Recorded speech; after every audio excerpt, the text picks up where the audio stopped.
નમસ્કાર મિત્રો, આજે આપણે વાત કરીશું કે ગુજરાત સરકાર દ્વારા 20,000 રૂપિયા કૂપન મળશે। આ શું છે કૂપન તે આ વિડીયોમાં આપણે માહિતી લઈશું। અને રેશન કાર્ડ હોય તો આ લાભ લઈ શકો છો। તમારી પાસે જો રેશન કાર્ડ હોય તો તમે આ 20,000નું જે છે કૂપન જે છે તેનો લાભ લઈ શકો છો। તેમાં કયા કયા ડોક્યુમેન્ટ જોઈશે અને કેટલા દિવસ બાકી છે અને કેટલા દિવસમાં આવશે અને કેટલા દિવસમાં તમને આ 20,000 રૂપિયા કૂપનમાં મળશે તે આ વિડીયોમાં આપણે સંપૂર્ણ માહિતી લેવાના છીએ। તમારી પાસે કોઈ પણ કેટેગરીનું રેશન કાર્ડ હોય, કોઈ પણ કેટેગરીનું, તે સરકાર આપશે 20,000 રૂપિયા સુધીની સાધનોની સહાય। તમને સાધનોની સહાય આપવામાં આવશે।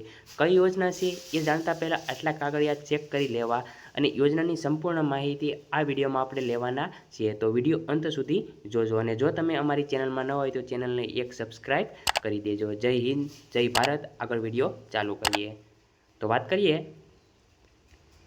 એમાં ડોક્યુમેન્ટ કયા કયા જોઈએ, આપણે કઈ યોજના છે ત્યારે લાસ્ટમાં વાત કરીશું। તો ડોક્યુમેન્ટની વાત કરીએ આપણે તો પહેલું ડોક્યુમેન્ટ આધાર કાર્ડ જોશે, બીજું ડોક્યુમેન્ટ રેશન કાર્ડ જોશે અને જે ત્રીજું જે ડોક્યુમેન્ટમાં છે તે જાતિનું પ્રમાણપત્ર હોવું જોઈએ અને ચોથું જે છે તે આવકનો દાખલો હોવો જોઈએ। જે આવકનો દાખલો છે 1/4/2024 પછીનો હોવો જોઈએ, તે પહેલાંનો હોવો જોઈએ નહીં। આગળ પાંચમું વાત કરીએ તો ફોટા જોશે, મોબાઈલ નંબર છઠ્ઠું જોશે, સાતમું જોઈએ તો ઉંમરનો પુરાવો અથવા એલસી પાન કાર્ડ ચૂંટણી કાર્ડ પણ ચાલશે। આઠમું જે છે તે ઈ શ્રમ કાર્ડ જોશે।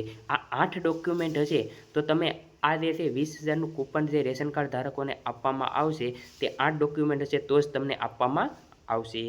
આગળ આધાર કાર્ડ, બેંક પાસબુક, વારસદારના આધાર કાર્ડ હોવું જોઈએ, એટલે કે તમારું આમાં આધાર કાર્ડ, બેંક પાસબુક, વારસદારનું આધાર કાર્ડ પણ જરૂરી જોશે।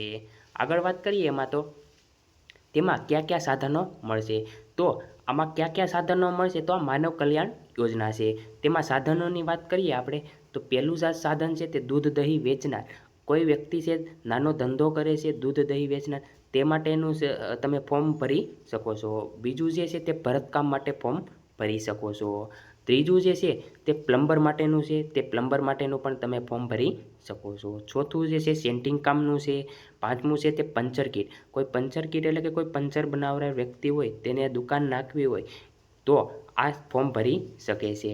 આગળ છઠ્ઠું વાત કરીએ તો બ્યુટી પાર્લરનું પણ કોઈ લેડીઝ છે તે બ્યુટી પાર્લર માટે ફોર્મ ભરી શકે છે। સાતમું જે છે તે પાપડ બનાવનાર વ્યક્તિ છે, પાપડ બનાવવા માટેના સાધનો આપવામાં આવે છે। આઠમું જે છે તે વાહન સર્વિસિંગ રિપેરિંગ આપવામાં આવે છે, એટલે કે આઠમું જે છે તે વાહન સર્વિસિંગના રિપેરિંગના સાધનો છે તે આપવામાં આવશે।